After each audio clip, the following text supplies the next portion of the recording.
तो ये जोड़ के बाद एन और रैन, एन और रैन।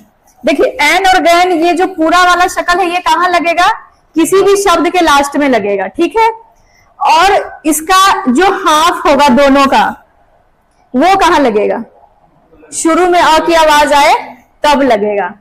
लेकिन अ की, जैसे कि कई शब्द है उर्दू में वैसे ज्यादातर अलिफ से लिखा जाता है अ के लिए, लेकिन कुछ ऐसे शब्द है जो कि अ की आवाज के लिए एन लगाया जाता है। अगर हिंदी में अ हो तो उसमें क्या लगाया जाएगा, एन लगाया जाएगा। तो अभी हम ऐसे वाले शब्द करेंगे, वही वाले जिसमें अ की आवाज एन से ली गई होगी, ठीक। तो देखिए अब इसका एक है, इसमें मसला है कि दोनों को हाफ कर देंगे तो शुरू में हम लगा देंगे, अगर र की आवाज शुरू में है तो रैन लगा देंगे हाफ वाला, अ की आवाज शुरू में है तो एन हाफ वाला लगा देंगे।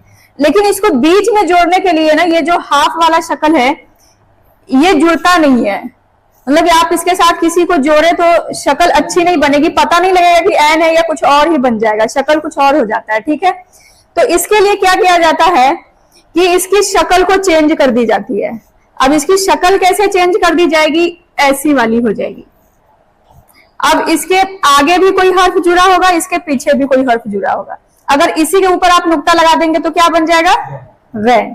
दोनों की शक्ल सेम ही होगी, हाफ करने पर सिर्फ नुक्ता बदल दिया जाएगा।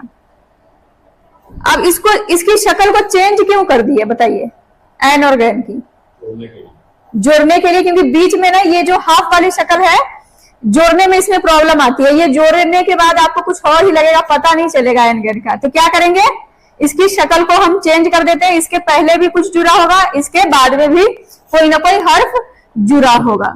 अगर नुक्ता लग गया तो रैन है, नहीं है लगा तो एन है। अब देखिए कि लास्ट में अगर जुड़ के नहीं आएगा, यानी कि उस 10 में से लाइन ब्रेकर वाला हर्फ जो 10 है वो पहले आ गया और बाद में आ गया एन या रैन, तो आप तो लिख देंगे, ठीक। जैसे आपको लिखना है बाग, तो बाग में बे के साथ अलिफ आ गया, अलिफ अपने साथ नहीं जुड़ेगा तो हम रैन को लिख देंगे।